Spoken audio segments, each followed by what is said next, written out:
Welcome back guys. तो अब हम नेक्स्ट क्लास में इस क्लास में क्या करेंगे कि एक वेब सर्विस क्रिएट करेंगे। जैसे लास्ट क्लास में हमने एक बेसिक इंट्रोडक्शन लिया कि वेब सर्विस क्या करती हैं, उनमें डिफरेंस क्या है वेब सर्विस और वेब एपीआई में। तो अब एक वेब सर्विस बनाते हैं और उसको इम्प्लीमेंट करके देखते हैं कि ये काम कैसे करती हैं। फिर नेक्स्ट स्टेप में हम इसको किसी एप्लीकेशन के साथ कनेक्ट करवाएंगे। So let's move to Visual Studio. तो यहाँ आने के बाद आप क्या करेंगे, सबसे पहले क्रिएट न्यू प्रोजेक्ट। और प्रोजेक्ट क्रिएट करने के बाद आपने स्पेसिफिकेशन कुछ सेलेक्ट करनी होगी कि लैंग्वेज आपकी जो वो C# होनी चाहिए, और फिर प्लेटफॉर्म आपका कोई सा भी हो। आप यहाँ से फ़िल्टर कर लेंगे .NET, और .NET फ़िल्टर करने के बाद हमने क्या करना है, सिंपली एक .NET वेब एप्लीकेशन की तरफ जाना है। तो इसको बैक करके ना यहाँ से हम सिलेक्शन करते हैं। पहले ये देखेंगे ASP.NET web application, and then next करेंगे इसको, और इसका नाम जो है चेंज करेंगे हम ई-कॉमर्स वेब सर्विस। और इसके लिए हम एक लोकेशन लेते हैं। लोकेशन हमारी ये होगी कि जहाँ हम प्रोजेक्ट रखते हैं अपने, वहीं पे हम एक वेब सर्विस का फ़ोल्डर हम क्रिएट कर चुके हैं, इसको सेलेक्ट करेंगे। ये हमारी लोकेशन होगी और यहाँ पे प्रोजेक्ट हम अपना क्रिएट कर लेंगे। क्रिएट करने के बाद यहाँ से एम्प्टी सेलेक्ट करना है और कॉन्फ़िगर फॉर HTTPS रिमूव कर देंगे एंड देन क्रिएट। तो ये प्रोजेक्ट क्रिएट होगा। प्रोजेक्ट क्रिएट होने के बाद हम इसमें अपनी वेब सर्विस को भी क्रिएट करेंगे, क्योंकि अभी एक सिर्फ प्रोजेक्ट बना है जो वेब एप्लीकेशन टाइप का है। अब उस वेब एप्लीकेशन टाइप के प्रोजेक्ट के अंदर हमने एक वेब सर्विस को क्रिएट करना है। ठीक है, तो ये फ्रंट पेज है, इसको बंद कर लेते हैं, इसकी नीड नहीं हमें। और यहाँ से हमारे पास टीम एक्सप्लोरर के बजाय हम इसको भी बंद करेंगे और व्यू में जाके सोल्यूशन एक्सप्लोरर फाइंड करते हैं। सो व्यू में जाएँ और यहाँ से आप ले लें सोल्यूशन एक्सप्लोरर, ताकि सारी फाइल्स हमें नज़र आए। इसको यहाँ पिन करके रखें। ओके, इस जगह पे हमने क्या करना है, यहाँ हम करेंगे राइट क्लिक और यहाँ से जाएंगे ऐड।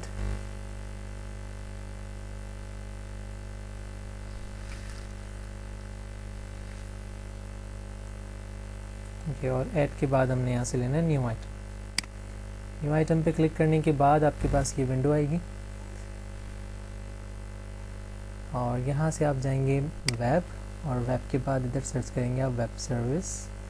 तो बिल्कुल लाइन में जाके आपको ये वेब सर्विस मिलेगी। ठीक है, और इसका नाम हम थोड़ा सा चेंज करेंगे, ई-कॉम वेब सर्विस।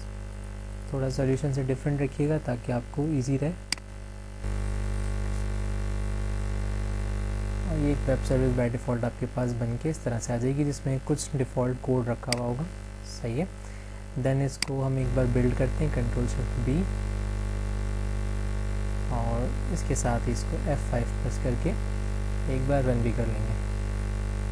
तो जब ये एप्लीकेशन जब ये रन होगी तो उसमें आपको जो एक लेआउट मिलेगा वो पूरा वेब सर्विस का लेआउट होगा, और वहाँ पे आपको ये वेब मेथड डिक्लेयर हुआ मिलेगा। आप इस वेब मेथड को इवन वहाँ से इन्वोक करके भी चेक कर सकते हैं कि वो काम कैसे कर रहा है। So let's run this.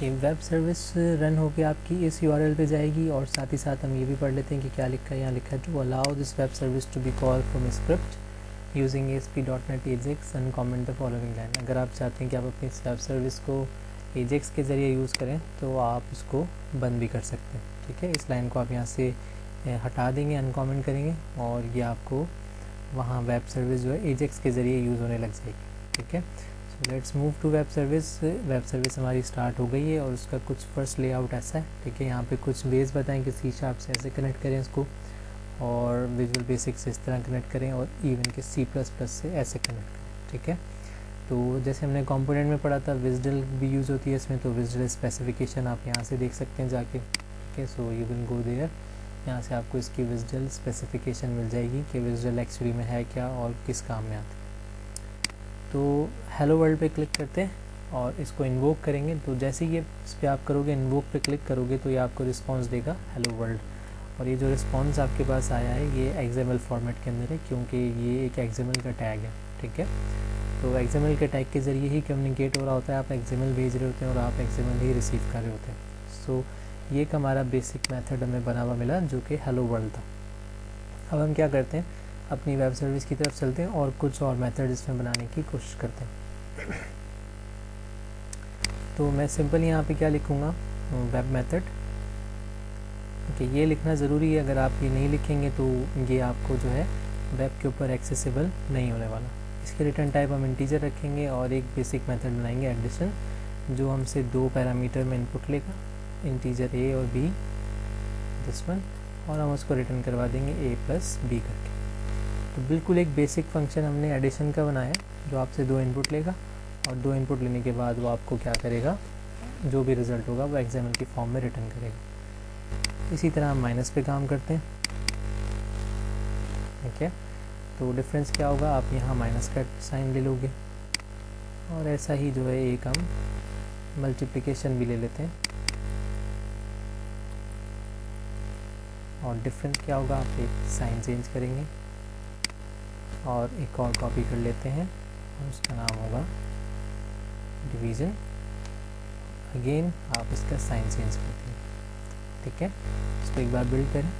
अब जैसे ही ये एप्लीकेशन बिल्ड होगी और बिल्ड होने के बाद आपको वेब सर्विस मिलेगी, उस वेब सर्विस में आपको ये 4 जो मेथड मैंने अभी बनाए हैं आपको वहाँ पे ऑलरेडी क्रिएटेड नज़र आएंगे और आप इवन इनको टेस्ट भी कर सकते हैं। तो देखें, जैसे यहाँ पे आपको ये 5 मेथड नज़र आ रहे हैं, addition, division, hello world, minus और मल्टीप्लिकेशन। इसमें से हेलो वर्ल्ड के अलावा जो थे वो हमने अभी बनाए, बाकी के इसमें जो है वो ऑलरेडी मौजूद थे। तो एडिशन पे क्लिक करते हैं और देखें ये आपसे 2 इनपुट ले रहा है, 12, 13, मैंने कुछ भी वैल्यूज़ दी और जैसे ही मैं इसको इन्वोक करूँगा तो जो उसका रिस्पॉन्स होगा वो मुझे एक्सएमएल के फॉर्मेट में यहाँ मिल जाएगा। ठीक है, तो इस तरह हमारी वेब सर्विस कॉल होती है।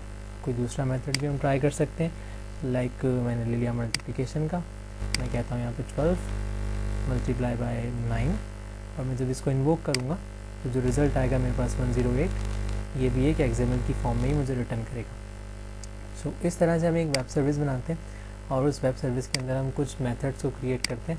अब इसी तरह हमने जो सिंपल मेथड्स क्रिएट किए, हम कॉम्प्लेक्स मेथड भी क्रिएट कर सकते हैं और कॉम्प्लेक्स मेथड क्रिएट करने के बाद आप उसे अपनी किसी भी एप्लीकेशन में लगा सकते हैं। तो वेब सर्विस का जो बेसिकली यूज़ है वो ये है, आप कुछ ऐसा कोड वेब सर्विस पे कर लो जो आप बार बार नहीं करना चाहते।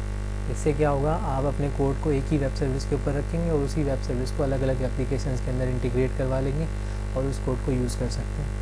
इसकी बहुत सिंपल एग्जांपल हम यूँ ले सकते हैं कि जैसे वेदर एपीआईज होती हैं कि वेदर की डिटेल्स हमें निकालनी हो कि कौन सी कंट्री में कितना टेम्परेचर है, तो उसके लिए ऑब्वियसली वेब सर्विस या वेब एपीआई यूज़ होगी। आप उसके लिए पूरा कोड नहीं लिखेंगे, आप कोई सैटेलाइट नहीं भेजेंगे ऊपर आसमान में जो आपको पूरी कंट्रीज़ का टेम्परेचर निकाल के दे। ठीक है, तो क्या हो रहा है, एक वेब सर्विस बनी हुई है वेदर की और वही अलग अलग लोग अलग अलग एप्लीकेशंस के अंदर उसको यूज़ कर रहे हैं। So this is the use of web service. तो आज की क्लास के लिए सिर्फ इतना ही। नेक्स्ट क्लास में हम एक और वेब सर्विस क्रिएट करेंगे, थोड़ी सी कॉम्प्लेक्स होगी, थोड़ी डिफरेंट होगी, उस पर कुछ प्रैक्टिस करेंगे। तब तक के लिए थैंक यू, गुड बाय।